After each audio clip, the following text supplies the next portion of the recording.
मैंने जैसा ही कहा, सबने पढ़ा है, सब जानते हैं छत्रपति शिवाजी महाराज को।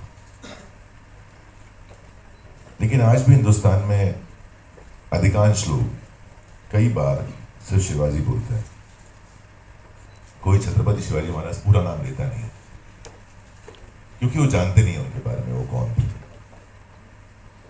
उन्होंने क्या किया इस देश के लिए।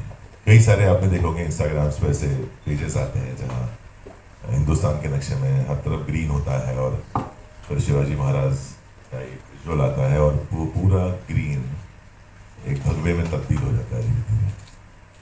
तो कहीं ना कहीं उस सोच का परिणाम है जो उन्होंने लोगों के अंदर जगाई, जो दबे हुए थे, अपने ही जिंदगी में जूझ रहे थे, कुछ उद्देश्य नहीं था जिंदगी में कि क्या करना है या कुछ ऐसा कुछ करना है जिंदगी में। वो सिर्फ एक व्यक्ति का विचार था कि नहीं, मुझे इस परिस्थिति से आज़ादी चाहिए, मुझे स्वराज्य चाहिए।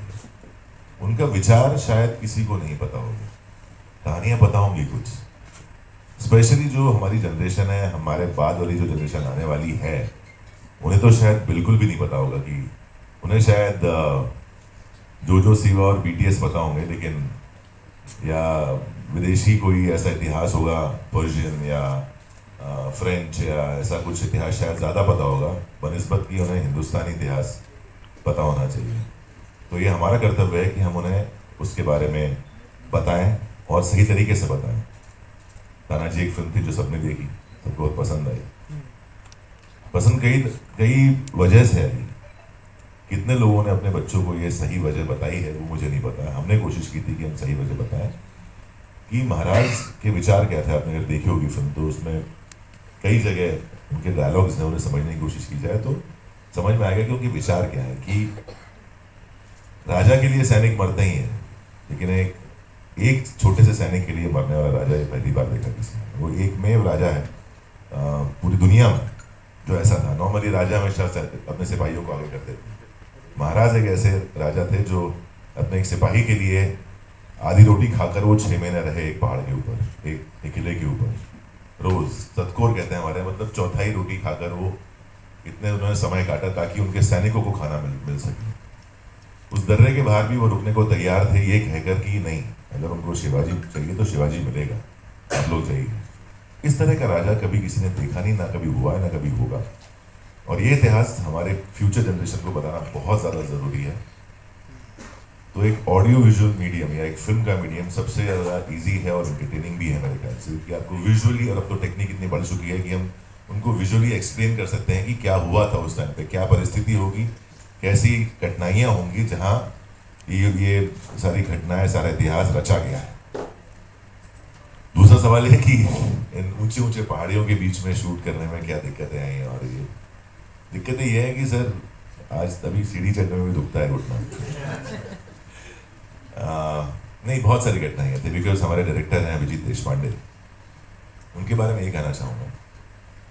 उन्होंने इससे पहले एक फिल्म की थी आनी काशीनाथ घाणेकर, एक बहुत बड़े मराठी एक्टर थे, उनकी बायोपिक थी जो सुबोध भावे जी ने की थी।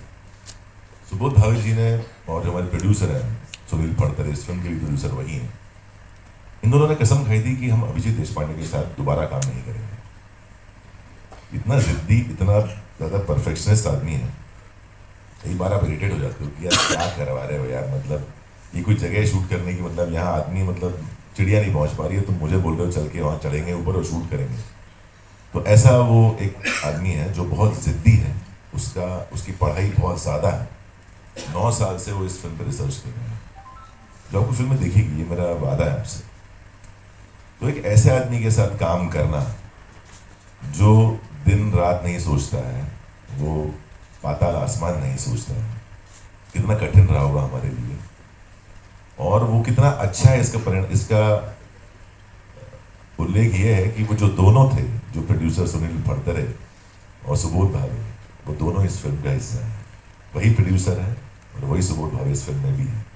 क्योंकि जब आप एंड रिजल्ट देखते हैं तो जितनी कठिनाइयाँ, जितने कष्ट, जितने लड़ाई झगड़े हुए होंगे, वो सब एक तरफ होते हैं और एक अच्छी फिल्म एक तरफ होती है। तो हर कलाकार की भूख वही होती है जो एक डायरेक्टर उसके अंदर से निकाल पाए अच्छा काम। कष्ट ये है कि अभी भी जाता हूँ फिजियोथेरेपी के लिए 1.5 साल बाद भी, अभी भी जाना ड्यू है, बहुत सारी इंजरीज हैं। बहुत सारी कठिनाई है, और तभी वो ऑथेंटिक दिखता है। अगर आप चाहे वो घुड़सवारी के शॉट्स देखें, चाहे वो आप एक किले के ऊपर लड़ाई का सीन देखें, तो जब फिल्म देखेंगे आप, एक चीज कहना चाहूंगा इस फिल्म के बारे में। लोग नॉर्मली मराठी सिनेमा को, चूंकि है लिमिटेशंस भी है, मैं नहीं मानता हूँ कि नहीं है। कंटेंट सबने बोला है आज तक कि बहुत अच्छा होता है, कहानियां बहुत अच्छी होती हैं, एक्टर्स बहुत अच्छे हैं, तो कहाँ कम कम पड़ते हैं। वो है हमारा स्केल, हमारा ग्रैंडर, हमारा एक विजुअल जो हमेशा लोगों को थोड़ा सा निराश करता रहा है। मैं मानता हूँ इस चीज़ को। जब ये फिल्म मेरे पास आई थी, बिकॉज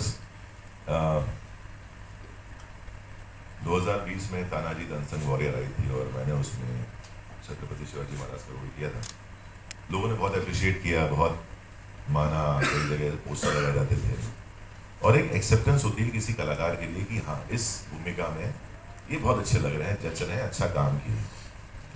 उसके बाद क्या हुआ, कई सारी फिल्में लोग डिज़ाइन करते हैं, छोटी बड़ी, और हर कोई आदमी मेरे पास आता था और बोलता था कि हमारी फिल्म है, उसमें छत्रपति शिवाजी महाराज। सर सिर्फ 4 दिन का काम है, आप करेंगे कैसे? ना, किसी भी फिल्म में छत्रपति शिवाजी महाराज का काम 4 दिन का नहीं हो सकता, अगर उनके समय की कहानी है तो। और क्या आप लोग उसे जस्टिफाई कर पाएंगे उस कहानी को? क्या आप उस तरह चित्रीकरण कर पाएंगे? क्या आप उस तरह से उनकी भव्यता दिखा पाएंगे? किसी के पास जवाब नहीं होता। फिर एक दिन अभिजीत देशपांडे जी आए। हम एक फिल्म बहुत पहले करने वाले थे, वो हो नहीं रही थी, तो मुझे लगा शायद क्या कर रहे हैं, थोड़ा सा कुछ पीरियड फिल्म बना रहे हैं। तो मेरे पास आया और चश्मा लगाते हैं, शरद, मैं एक ऐतिहासिक फिल्म बना रहा हूँ महाराज के टाइम। और मुझे पता था कि अगला यही सवाल आएगा कि क्या तुम छत्रपति शिवाजी महाराज का रोल करोगे? मैं तैयार था कि मैं मना कर दूंगा, मैं नहीं करूँगा। तो उसने स्ट्रेट पूछा, मैं चाहता हूँ कि तुम बाजी प्रभु देशपांडे जी की फिल्म करो। मैं वो सरप्राइज की यार, जहाँ एक कलाकार की एक पर्टिकुलर रोल के अंदर एक्सेप्टेंस हो चुकी है, लोग मान चुके हैं, लोग बहुत सारी बातें कर चुके हैं, तमाम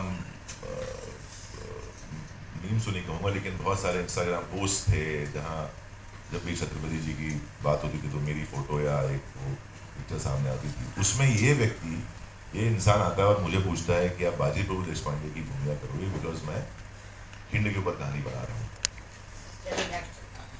तो मैं बिल्कुल ऐसा था कि अरे ये तो कमाल हो गया है, ये इसका विजन बहुत ही तगड़ा है। और वहाँ से इस जर्नी की शुरुआत हुई, और फिर जो कष्ट लिए गए हैं वो आपको रिपोर्ट भेजूंगा मैं।